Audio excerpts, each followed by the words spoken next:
guys, welcome back to my channel. So I'm here today with another book review, and today I have The 12 Tribes of Hattie by Ayana Mathis.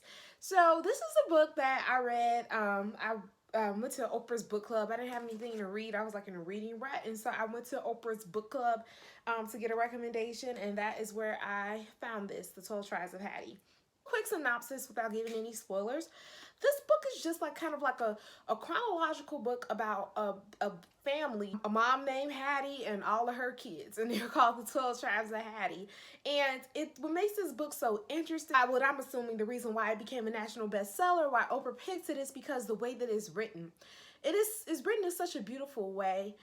You get the perspective of the mom, and you get the perspective from each of her kids, all 12 of them. I did this book via audiobook, and I'm gonna drop a link down below so you guys can go there and listen if you want. For such a wide, span of time, because she had, her first children when she was a teenager up until when she had the very last, when she was later, and when she was older in life. And so you get to see the span of her parents and of her maturity as a mother, as a woman, how she's raising these children different.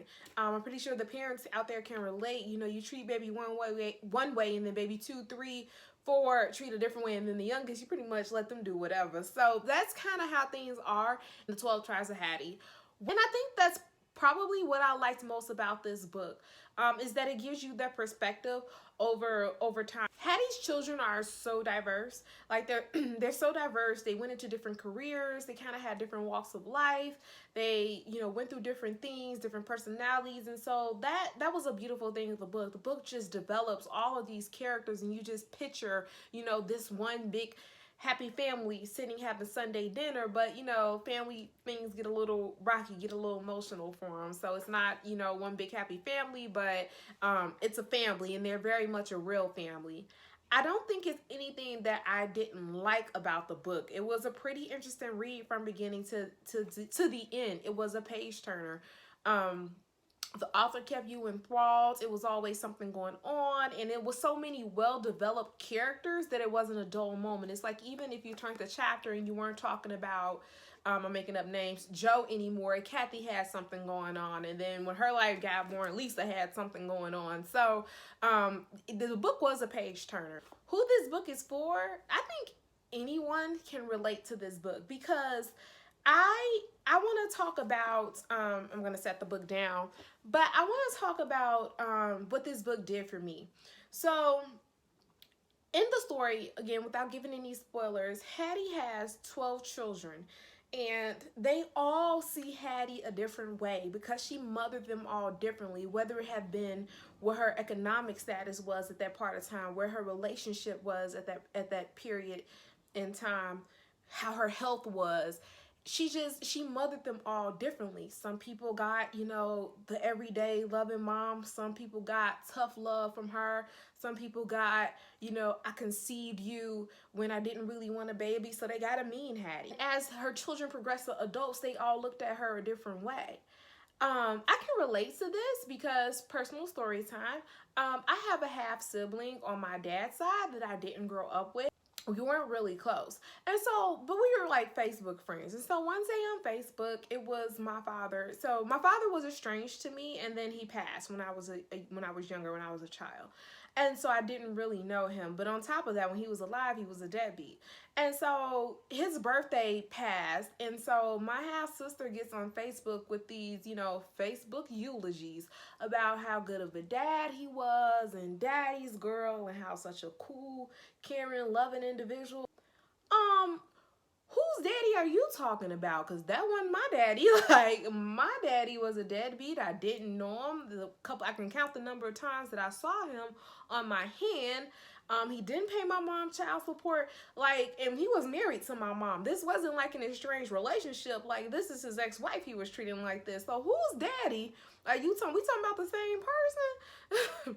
We had a clashing and falling out. We weren't close to begin with, but that certainly, pushed us apart even more.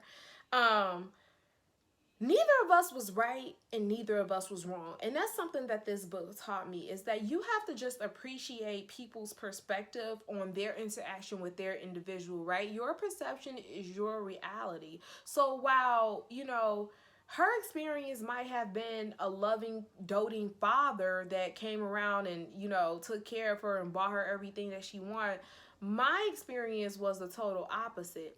It doesn't mean that I was wrong for voicing my opinion, nor did it mean that I had the right to be mad at her for voicing hers. Your perception is your reality. So I try to pay that lesson forward when I hear people talk about, you know, similar situations. I had such a good grandma. She was such a cool grandma. Or, you know, the other person might say, you know, I can't stand my grandma. She was so mean to me. You don't have a right to tell that person that they're right for feeling how they feel, and vice versa. And so I encourage anyone who, you know, may have experienced conflicting relationships throughout their life. You probably won't appreciate it until you lived a little more, or, you know, when someone dies. That's usually when these topics of discussion comes up. You're entitled to feel how you feel about the individual, and so is everyone else. And it doesn't mean that they're right or they're wrong. Just like they voice their opinion, you have the right to voice your opinion. I think this kind of came out with the whole Kobe Bryant thing. It's like, if you thought Kobe Bryant was amazing and great and loving and that he influenced the world, that is okay. We're glad to hear that. And if you thought he was a rapist that kind of got away with rape, that is okay. You deserve to speak your truth. And I can understand why a person would say that. Victim of sexual assault doesn't, you know, have the right to tell everybody else. You guys are celebrating a rapist. I don't think that the people who are celebrating him has a right to tell, you know, a victim, you should be quiet, or anybody who wants to advocate for victims, you should be quiet, or you don't have a right to say that. Your perception is your reality, and I think that that's part of the legacy that each of us live as individual human beings. When we die, here comes the good, the bad, and the ugly. And as much as we would like for it to be a beautiful celebration of life, which it still can be, we have to be prepared with accepting the good, the bad, and the ugly. And that's for ourselves. That's for, you know, our loved ones that's close and dear to us. Don't have the right to control someone's experience or, you know, lessen their experience. This mantra is something that I learned when I was in the public defender's office, and I take it with me almost every day. But your perception is your reality. If that's what you perceive that individual to be based on your experiences and your interactions, that is your reality. Today's victim might have been yesterday's offender. I have for this book review. Go ahead and drop a comment down below. Let me know if you read this book. Let me know how you enjoyed it. If you have any other book recommendations for me, especially from Oprah's book club, because her list is never ending, drop a comment down below and let me know. Also, feel free to share your thoughts with me. Don't forget to like, comment, and subscribe, and I'll see you guys next time. Bye.